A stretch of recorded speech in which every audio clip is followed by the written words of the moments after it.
नमस्कार, स्वागत है आप सभी का। मैं हूं आपके साथ कुमार कुणाल धीरज और आप देख रहे हैं पक्ष विपक्ष।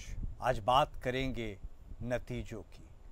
उत्तराखंड के नतीजों का आखिर कौन सा संदेश छिपा है?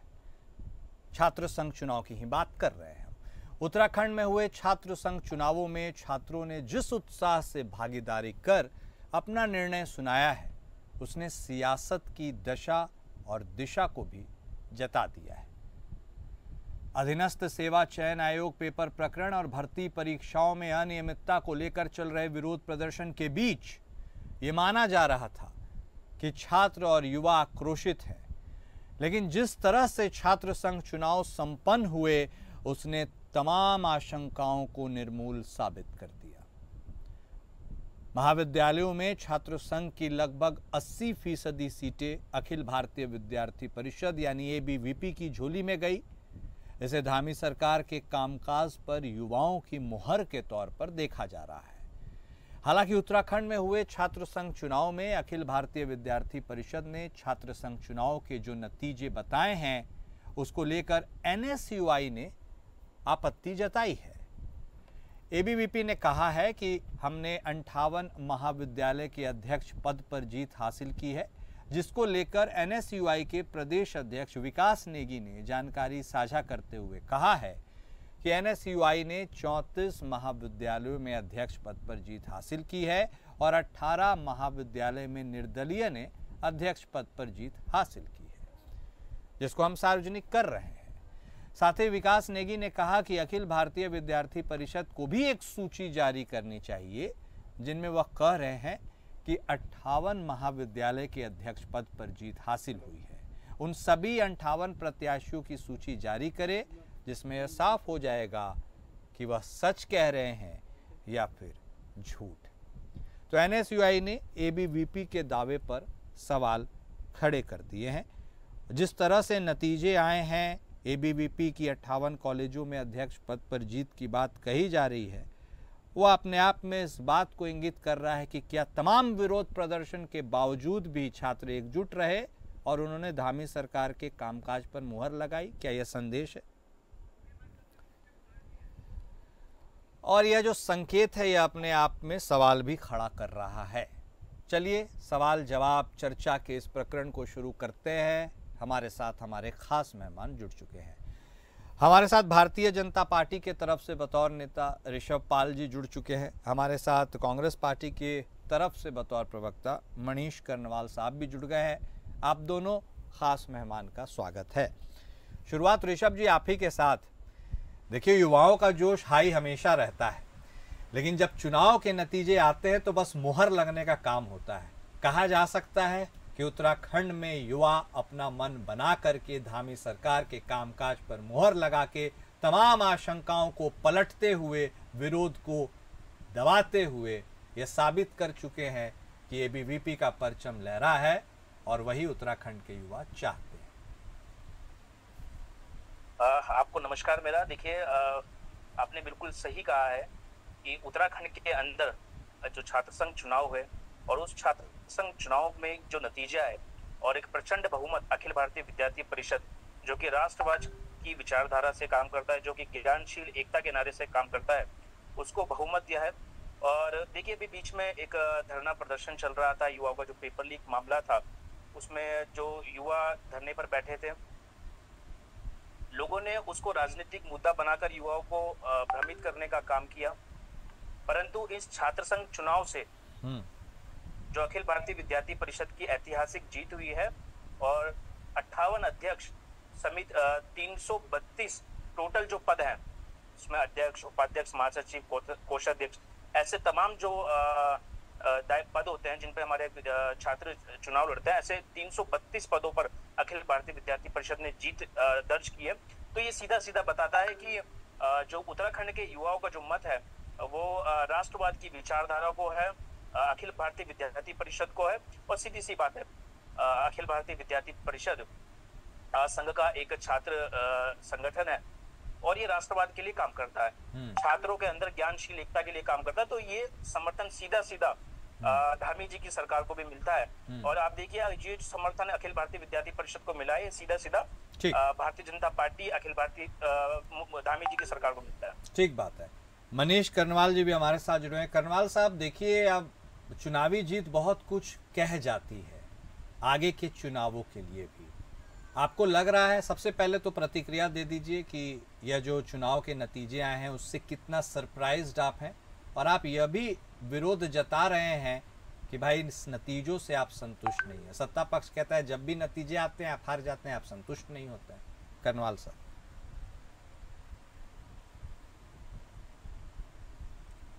कि जब आप अपना मन बना के बैठे, भैया मेरी ईगो हो रही है, हमारे से बंद करवा दीजिए प्लीज। हेलो, कर्णवाल साहब सुन पा रहे हैं? मेरी आवाज ईगो हो रही थी, नहीं हो रही। ठीक, अब बताओ आप। जी, मैं एक बार फिर से दोहरा देता हूं। अब देखिए, सबसे पहले तो प्रतिक्रिया दे दीजिए इन चुनावी नतीजों पर जो उत्तराखंड में आए हैं, क्या सोचते हैं आप, इसे कैसे लेते हैं? और दूसरा, सत्ता पक्ष आप पर आरोप लगाता है कि जब भी आप हार जाते हैं आप कहते हैं गलत हुआ है, विरोध ऐसे ही जताते हैं आप। हाँ, बिल्कुल सही बात है। जब हम लोग हार जाते हैं तो हम लोग अपनी प्रतिक्रिया जरूर देते हैं। अब देखिए, जिस देश का प्रधानमंत्री ही वोट चोरी से बना हुआ हो, जो वोटर लिस्ट चुनाव आयोग अवेलेबल ना करवा रहा हो, तो वहां पे चुनाव आयोग तो अगर हम सवाल नहीं उठाएंगे तो क्या करेंगे? अब देखिए, जैसे आपने अपने ओपनिंग स्टेटमेंट में कहा कि भारतीय जनता पार्टी जीत गई, तो यहाँ पे सीधा सीधा फाइटिंग की 2:1 की चल रही है। अब एंकर जो है भारतीय जनता पार्टी का पक्ष रखते हुए साफ साफ दिखाई देते हैं। तो ऐसी सर, परिस्थिति ये में बहुत हम कन्वीनियंट लोगों को- सिचुएशन हो जाता है। जो भी होता है आप लोग एंकर के ऊपर रख देते हैं। मैं तो सिंपल सवाल पूछ रहा हूँ, आप जवाब दे दीजिए। कहाँ हमने किसी का पक्ष बात का रखा? जवाब ही दे रहा हूँ, मैं हाँ, आपकी बात का बोलिए। जवाब ही दे रहा हूँ। जो आपका ओपनिंग दिमाग था ना, जिसको जब बाद में दोबारा देखेंगे तो आपको समझ में आ जाएगा मैंने ये कमेंट क्यों किया आपके ऊपर। आपको थोड़ा धैर्य रखना चाहिए, सुनना चाहिए दूसरे को भी। बिल्कुल धैर्यशील है, बताइए। तो पूरा उत्तराखंड में जो है जगह जगह धरने प्रदर्शन चल रहे थे। निश्चित रूप से उन धरने प्रदर्शनों का कोई मतलब नहीं था। वो बच्चे सड़कों पर बेवकूफ थे जो बैठे थे, वो राष्ट्रवादी नहीं थे। बस राष्ट्रवादी वो हैं जो एबीवीपी से जुड़े हुए हैं। जो ये भारतीय जनता पार्टी के साथी मेरे कह रहे थे ना, वो जो बच्चे वहाँ पे सड़कों पर बैठे थे वो राष्ट्रवादी नहीं है। राष्ट्रवाद का ठेका जो है आरएसएस ने और एबीवीपी ने ले लिया है। मेरे ख्याल से आप भी आरएसएस और एबीवीपी तो नहीं हो अंकुर जी? अगर आप नहीं है तो आप भी राष्ट्रवादी नहीं है भारतीय जनता पार्टी आरएसएस की निगाहों में ना। तो इस तरह का छद्म राष्ट्रवाद, ये जो बार बार राष्ट्रवाद करते हैं ना, सारी दुनिया में दिखाई दे रहा है हमारे राष्ट्रवाद का कैसे बैंड बजा पड़ा है। सारी दुनिया में हिंदुस्तानियों को गो बैक के नारे लग रहे हैं। इसलिए अभी भी समय है इन लोगों को अपनी मानसिकता में सुधार करना चाहिए और इस देश के भले के लिए, इस प्रदेश के भले के लिए धामी जी जैसे निर्णय जो ले रहे हैं, इन निर्णयों को बिल्कुल एबीवीपी, अगर इतना राष्ट्रवादी संगठन है, वो जो छात्र बैठे थे 4-5 दिन तक वहां धरने पर, उनके साथ में आके खड़ा होना चाहिए था। उल्टा उनको क्या क्या हमारे माननीय मुख्यमंत्री जी ने अलंकृत करा है, किन किन शब्दों से अलंकृत करा है, ये बिल्कुल दिखाता है कि कितने राष्ट्रवादी लोग हैं। कर्णवाल साहब, सिंपल सा सवाल है, फिर युवाओं ने आपका साथ क्यों नहीं दिया? आप क्यों हार गए? मेरा एक सिंपल सा जवाब है, आप वाराणसी की वोटर लिस्ट हमें दिलवा दीजिए, हम बता देंगे आपको कि प्रधानमंत्री जो है ना वो भी हारे हुए थे, उनको भी जबरदस्ती जितवाया गया है। तो न्यायालय का रास्ता तो खुला है। जब आपको लग रहा है हर कोई दमनकारी नीति से काम कर रहा है तो न्यायालय जाइए, क्यों नहीं जा रहे? आप इस देश के नागरिक हैं, आप भी जा सकते हैं, आप क्यों नहीं जा रहे? हाँ, आप भी तो इस देश के नागरिक हैं। आपत्ति तो आपको है ना सर, चुनावी जीत हार नहीं है, चुनावी जीत हार आपत्ति नहीं है। इसका मतलब मैंने आपके लिए जो स्टैंड लिया था शुरू में ही, वो बिल्कुल साफ क्लियर था। नहीं, अगर आपत्ति है तो निराकरण कौन करेगा? कर्णवाल साहब, मैं कोई इस पे ऊपर डिस्प्यूट में नहीं जाना चाहता, मैं बोल रहा कौन निराकरण करेगा, बताइए। आपको लगता है कोर्ट कर देगा? आपको लग रहा है चुनाव आयोग कर देगा? तो फिर कैसे चलेगा? ऐसे ही चलेगा? ये तो देश के युवाओं को देखना है, ये तो देश की जनता को देखना है। तो फिर युवा और जनता तो आपके विचारधारा से नहीं साथ दे रहे हैं, वो तो देखिए अपना मत दिखा रहे हैं। तभी तो पीठ पर लाठियां खा रहे हैं रोज। हाँ, तभी तो पीठ पर रोज लाठियां खा रहे हैं, तभी तो पेपर लीक हो रहे हैं। यही तो कारण है, और क्या कारण है? ठीक, इसलिए तो पिटाई हो रही है, इसी तरह रोज हर दूसरा पेपर लीक हो रहा है। पटवारी का पेपर लीक, इसका पेपर लीक, उसका पेपर लीक। ये बीमारी मध्य प्रदेश से चली थी, आज पूरे भारत में फैल गई है। जहां जहां इनकी सरकारें गई हैं वहां पे वायरस छोड़ दिया इन लोगों ने कि जाओ बर्बाद करो इस देश को। ठीक है, ठीक है। ऋषभ पाल जी, अब देखिए, चुनाव आयोग से जुड़ा सीधा मामला है। अब चुनाव आयोग के तो कोई प्रतिनिधि है नहीं जो जवाब देंगे, लेकिन आरोप लगता भारतीय है जनता कि पार्टी तो जवाब देती है उनके कोई बात नहीं, मैं प्रस्ताव का। इसीलिए पूछ रहा हूं सर, आपको लगता है कि हम लोग पक्ष लेते हैं, इसलिए मैं यह सवाल उनसे पूछ रहा हूं। ऋषभ जी, आपको लगता है, और जिस तरह से वो कहते भी हैं कि हमेशा चुनाव आयोग की जगह आप जवाब देने लगते हैं, बैटिंग करने लगते हैं, ऐसे में यदि लोकतंत्र में इस तरह की छवि पिक्चर जा रही है, जब सत्ता पक्ष के ऊपर विपक्ष को जरा सा भी भरोसा नहीं है, हर कुछ लग रहा है फाउल प्ले हो रहा है, तो ये देश के लोकतंत्र के लिए थोड़ी दुविधा वाली स्थिति है। आपको क्या लगता है, इसके ऊपर क्या होना चाहिए और कैसे उनको विश्वास में लिया जा सकता है, यदि लिया भी जा सकता है तो? ऋषभ जी, देखिए, आप अगर विश्वास की बात करेंगे तो कांग्रेस के ऊपर तो आप देखिए, आप ये कह रहे थे जनता और युवा निर्धारित करेंगे कि क्या चीजें चल रही। तो आप देखिए, युवाओं का समर्थन और जनता का समर्थन किसको मिल रहा है, ये आपको भी पता है, हमें भी पता है और जनता को भी पता है। आप पहले सुन लीजिए पूरा भाई साहब ना, कनवाल जी, एक सुन लीजिए। और रही बात निर्वाचन आयोग की, आप जब भी चुनाव हारते हैं आप ईवीएम पर आरोप लगाते हैं, आप जब भी चुनाव हारते हैं आप निर्वाचन आयोग पर आरोप लगाते हैं। आप अपनी हार को स्वीकार करना, एक्सेप्ट करना सीख जाइए। आप जनता के लिए कार्य नहीं करते हैं, आप लोगों को बरगलाने का काम करते हैं, आप युवाओं को बरगलाने का काम करते हैं। आपका सिर्फ एक काम रह चुका है, जनता को भ्रमित करने का। एक मिनट मनीष जी, उनको कंप्लीट कर लीजिए, फिर आते हैं, पर्याप्त समय काउंटर के लिए आपके पास जरूर आएंगे। बोलिए ऋषभ जी। मनीष जी, देखिए, आप मेरे को सुने और आप जवाब दीजिए, मैं आपको सुन के जवाब दूंगा, तो इसका कुछ इस डिबेट का कुछ वो भी निकलेगा, ऐसे ठीक नहीं रहेगा, ठीक है। और आप बात कर रहे हैं ना जनता की और युवाओं के सपोर्ट की, उनके क्या उनका विचार है, तो आप हमारे जो हम सीटें जीत रहे हैं, हम चुनाव जीत रहे हैं, हम लोगों के लिए काम कर रहे हैं, हम युवाओं के लिए काम कर रहे हैं, तो इसका सीधा सीधा बहुमत हमें मिल रहा है। आप लोगों को बरगलाने का, आप धरने प्रदर्शन में आपके कुछ लोग जाकर भगवे का अपमान कर रहे हैं, नेपाल जैसी हालत बनाने की बात कर रहे हैं, ये किस तरफ ले जा रहे हैं आप हमारे उत्तराखंड को?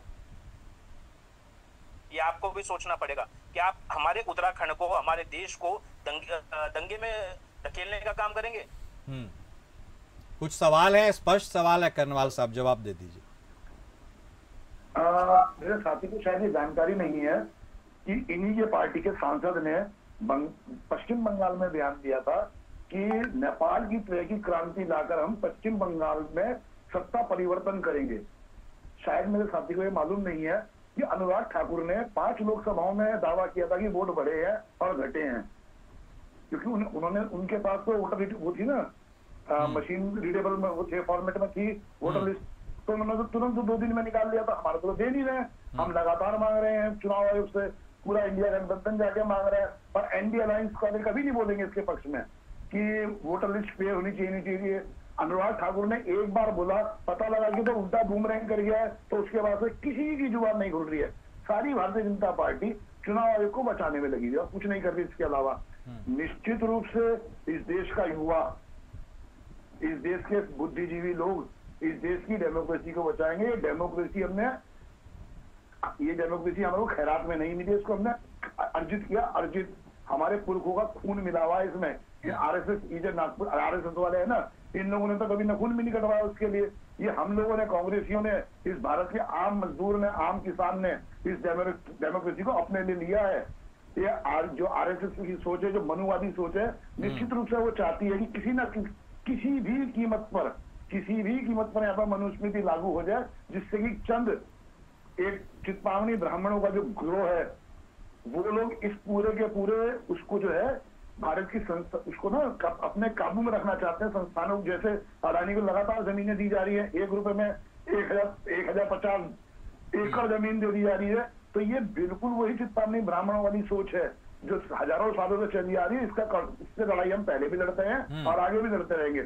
और देखिएगा, जिस दिन भारतीय जनता पार्टी सत्ता से बाहर जाएगी तो कितने लोग जेल जाएंगे और कितने लोग देश छोड़ के भागेंगे। कर्नवाल साहब, अब बहुत ज्यादा वक्त नहीं है उत्तराखंड के विधानसभा चुनावों में भी, आपको क्या लग रहा है? और चूंकि आपने एक बहुत ही इम्पोर्टेंट सवाल उठाया, जब आपने कहा है कि आपके कहने का क्या यही आशा है कि चुनाव कॉम्प्रोमाइज्ड हैं, और यदि ऐसा है तो फिर कैसे लड़ेंगे आप लड़ाई? हाइपोथेटिकल सिचुएशन कोई मान लिया जाए तो कैसे लड़िएगा लड़ाई? क्या आपको नहीं लग रहा कि चुनाव फेयर नहीं हो रहे हैं? सर, सवाल तो मेरा पूछने का बस काम सवाल पूछने का है। अभी आप बिहार में देखिए, चुनाव डिक्लेयर होने से पहले चुनाव डिक्लेयर होने से पहले 10,000 रुपए महिलाओं को दिए जा रहे हैं और प्रधानमंत्री साथ साथ अपील भी कर रहे हैं कि 10,000 रुपए हम आपको दे रहे हैं, इसलिए आप हमें वोट दीजिए। इसको तो सो मोटो चुनाव आयोग को भी संज्ञान में लेना चाहिए था, इसको सुप्रीम कोर्ट को भी संज्ञान में लेना चाहिए था, पर जो एक छोटा व्यक्ति मनीष समझ सकता है, वो बात हमारे इतने बड़े बड़े मूर्धन्य लोग नहीं समझ पा रहे हैं। तो निश्चित रूप से आप भी समझ रहे होंगे इस बात को, देश की जनता भी समझ रही है, आपके व्यूअर्स भी समझ रहे होंगे कि चुनाव में किस प्रकार से रिगिंग हो रही है, किस प्रकार से देश के चुनाव को लूटा जा रहा है। हरियाणा का देखिए, कहीं एक पल में खुशी का माहौल नहीं था जब वहां पे भारतीय जनता पार्टी की सरकार बनी, न किसी ने स्वागत किया, अपना आप गए, गाल बजा और वापिस आ गए। तो इसके लिए अगर फ्री एंड फेयर इलेक्शन नहीं होते हैं तो निश्चित रूप से देश जो है बहुत बुरे हालात की तरफ बढ़ रहा है। मैं भगवान से प्रार्थना करता हूँ, आज नवमी का दिन है, मैं माँ दुर्गा से प्रार्थना करता हूँ कि इन आरएसएस वालों को सद्बुद्धि दे, ये इस देश के चुनाव को इस प्रकार से रिगिंग ना करें। ठीक है ऋषभ जी, आपके जवाब में बहुत कुछ उन्होंने कहा। उन्होंने एक संकट का समय जिस ओर भारत बढ़ रहा है ऐसा भी उन्होंने बताया। क्या वाकई में ये संकट का समय है? यदि ऐसा है तो चाहे सत्ता पक्ष हो या विपक्ष हो, दोनों के लिए यह खतरनाक हो सकता है, क्योंकि सत्ता में कोई हमेशा नहीं रहता है। ऐसे में बतौर पार्टी, मैं आपसे इर्रेस्पेक्टिव ऑफ सत्ता पक्ष विपक्ष, बतौर पार्टी आप कितनी संजीदगी से ले रहे हैं? बात आपकी नहीं है, बात चुनाव आयोग की है। देखिए, पहले तो मैं इस डिबेट का जो मुद्दा था छात्र राजनीति और जो छात्रों का छात्र संघ चुनाव में जो बहुमत एबीवीपी को मिला वो था, मैं एक हमारे जो कांग्रेस के प्रवक्ता है उनसे मैं सीधा सीधा एक सवाल पूछना चाहूंगा। हम राष्ट्रवाद की विचारधारा से बात करते हैं, आपकी पार्टी के अंदर एक युवा ऐसा जोड़ा जाता है कि जो कि भारत की बर्बादी के नारे लगाता है, जिसका नाम कन्हैया कुमार है। पूरे देश ने देखा वो जेएनयू यूनिवर्सिटी में किस प्रकार भारत की बर्बादी के नारे लगाता है। क्या युवाओं को ये नहीं दिख रहा है? क्या जनता को ये नहीं दिख रहा है? ये पूरे देश को दिखता है, पूरी जनता को दिख रहा है, युवाओं को पता है। ये आज का युवा डिजिटल युवा है, सब चीजों की जानकारी होती है इसको। उसको पता है कन्हैया कुमार ने क्या बोला था, देश के टुकड़े करने की बात करी थी। तो इसी वजह से राष्ट्रवाद एबीवीपी को लोग समर्थन दे रहे हैं, उनके काम को लेकर समर्थन दे रहे हैं। 12 महीने विद्यार्थी परिषद कैंपस में रहकर काम करती है, इसलिए उनको बहुमत रही है। और दूसरी बात, सरकार की अस्थिरता और कह रहे आने वाला समय खराब होगा। आप माहौल बनाना चाह रही है ऐसा। आपके हम भाषणों में देखते हैं, आप बोलते हैं कि भारत भी नेपाल बनने वाला है, बंगाल जैसे हालात होने जा रहे हैं। आप देखिए भारत देश के अगल बगल के जितने पड़ोसी देश हैं वहां पर किस तरीके की स्थिति बनी हुई है, परंतु भारत पूरी दृढ़ता के साथ खड़ा हुआ है और देश की मजबूत अर्थव्यवस्थाओं में हमारा देश का नाम आने लगा है। क्या कांग्रेस पार्टी इससे खुश नहीं है? ये तो राष्ट्रवाद की बात है। इससे तो गौरवान्वित देश के जितने हमारे देश के लोग हैं उनको सभी को खुशी होनी चाहिए। पर इनका सिर्फ एक ही बात है कि हमारा देश गलत दिशा में जा रहा है, हमारे देश में दंगे होने वाले हैं। ये आप एक बात को रिपीट कर लोगों को जो इस विचार के खिलाफ है, जो इस देश की, जो आप कहते हैं ना आपकी पार्टी या जो दूसरे संगठन है जो चाहते हैं कि सरकार अच्छे से काम ना करे या ऐसे समुदाय जो अच्छे काम ना करे, आप ऐसे लोगों को भड़काने का काम कर रहे हैं कि वो सड़कों पे आए, उपद्रव करें। परंतु ये भारतीय जनता पार्टी की सरकार है, सभी को लेकर कार्य करती है और युवाओं के भरोसे के साथ, बुजुर्गों के आशीर्वाद के साथ और सबके विकास के साथ कार्य करती है। मतलब ऋषभ जी, आप कहना चाह रहे हैं कि चूंकि आप नहीं जीत पा रहे हैं, जनता नहीं जिता रही है, इसलिए आप ऐसे आरोप लगा रहे हैं उनके लिए? सीधी सी बात है। जवाब दे दीजिए करनवाल साहब। अब देखिए, आप उन्होंने कुछ लोगों के नाम भी लिए। अब जब मैसेजिंग इतना एरेटिक गलत जाता है, आपकी कांग्रेस पार्टी के नेता शहजादे दूसरे देश में जाकर ठीक है, बोलिए करनाल साहब, भारत के लिए उल्टा सीधा बोलते हैं। तो कांग्रेस पार्टी के नेताओं को भी समझना होगा। ठीक है ऋषभ, हाँ ठीक है, समझने की जरूरत है। ऋषभ जी सवाल पूछे, बोलिए करनवाल साहब बोलिए। देखिए, हमारे देश में कितना कमजोर गृह मंत्री बैठा है, इतना कमजोर गृह मंत्री बैठा है, एक उस यूनिवर्सिटी के छात्र को गिरफ्तार नहीं कर पाया जिसने भारत के खिलाफ नारे दिए थे। अब आप समझ सकते हैं ना हमारा देश कितना सुरक्षित हाथों में है, कितने कमजोर हाथों में है कि एक यूनिवर्सिटी में एक स्टूडेंट नारे लगा देता है और हमारा इतना कमजोर गृह मंत्री है बेचारा कि उस स्टूडेंट को गिरफ्तार भी नहीं कर पाता। वाह ऋषभ जी, कितने सुरक्षित हाथों में है आप। क्या बात बताइए आपने, वाह मजा आई आपकी बात सुन के। और ये राष्ट्रवाद की बात करते हैं, कमजोर लोग जो एक यूनिवर्सिटी के छात्र को गिरफ्तार नहीं कर पाते, क्यों नहीं कर पाते? कारण ये है कि आप लोग सब चीजें फैब्रिकेटेड कर रहे हैं। मणिपुर जल रहा है, 2.5-3 साल से कमजोर गृह मंत्री आज तक उस चीज को कंट्रोल नहीं कर पाया। आपने लेह लद्दाख की क्या स्थिति बना दी है, जहां पे इंटरनेशनल बॉर्डर लगे हुए हैं, वहां पे आप कंट्रोल नहीं कर पा रहे। आपने वहां पे क्या हालत कर दी हमारे देश की। इसलिए बिल्कुल राष्ट्रवाद का नाम लेने की आप लोगों को जरूरत भी नहीं है, क्योंकि जितने कमजोर आप लोग हैं, आप लोग डराने की राजनीति करते हैं, डरा डरा के लोगों को वोट लेने की कोशिश करते हैं, वोट चोरी से सरकारें बनाते हैं। ठीक है करनाल साहब, अब देखिए आरोप प्रत्यारोप पर तो बहुत लंबा वक्त निकल गया। यही होती है करनाल साहब, दूसरे को डरा के वोट लेने की कोशिश करते हैं, चोरियां करते हैं, डकैतियां डालते हैं वोटों की। करनाल साहब, एक मूल मुद्दे पर लौटते हुए एक सवाल ले लेते हैं। अब चूंकि चुनाव के नतीजे आ गए हैं, आप इन चुनाव के नतीजों को एक्सेप्ट करिएगा, नहीं करिएगा? नहीं करिएगा तो क्या करिएगा? जिला पंचायत की और 6 ग्राम सभाओं के भी चुनाव हुए थे थोड़ा टाइम पहले, आपको याद होगा। जी जी। उसमें भी हमारे को बढ़त थी, छात्र संघ के चुनाव में भी हमारे को बढ़त मिली है। ये ठीक है, गाल बजाने के लिए अपने गाल बजा रहे हैं। आंकड़े साझा कीजिए, हम आपसे आंकड़े साझा कर रहे हैं। ये गाल बता रहे हैं 332 पदों पे हमारी जीत हुई है। आप हमारे से आपके 32 पदों पे भी नहीं हुई है, कॉलेज वाइज बोलेंगे, आपके 32 पदों पे भी नहीं हुई है। आप तो खाली गाल बजा रहे हैं, जैसे कमजोर गृह मंत्री के नाम पे आप गाल बजा रहे थे। जितने कॉलेज में जितने पदों पर हमारी अखिल भारतीय विद्यार्थी परिषद जीती है, मैं आपको आप कॉलेज के वाइज बता दूंगा आपको। आप बता सकते तो आप बताइए। एमकेबी में कितने जीते आपके? पिथौरागढ़ में कितने जीते आपके? यही आरएसएस का वो है, एक झूठ बोलो, बार बार बोलो, 50 बार बोलो, 100 बार बोलो, उसको इतना बोलो जो सच लगने लगे। सच्चाई जो है वो रुक जाती है। यही जिला पंचायत के चुनाव में हुआ, हमने 58 अध्यक्ष, यही जिला पंचायत के चुनाव में हुआ, वही अभी इन्होंने जो है छात्र संघ उसमें चुनाव में करना शुरू कर दिया। पर आप चिंता ना कीजिए, देश की जनता तैयार है, आप लोगों का स्वागत मालाओं से किया जाएगा। आप लोगों का स्वागत मालाओं से होगा, चिंता ना कीजिए, समय आ रहा है आपका स्वागत मालाओं से होने का। ठीक है। आपके विचार के लोगों को कैंडिडेट नहीं मिल रहे थे यूनिवर्सिटी कॉलेजों में चुनाव लड़ाने के लिए। अरे एमकेबी में कितने जीते तो बता दो, मैं पूरे प्रदेश का बता दूंगा। एमकेबी का बता सकता हूँ, आप अपने 58 अध्यक्षों के नाम बता सकते हो, सार्वजनिक कीजिए। अरे तो मैं एमकेबी के बता दो कितने जीते। ठीक है, चलिए वक्त इतने की इजाजत देता है। बहुत शुक्रिया आप दोनों खास मेहमान का जुड़ने के लिए और इस चर्चा में शामिल होने के लिए। पक्ष विपक्ष में आज बस इतना ही। नमस्कार।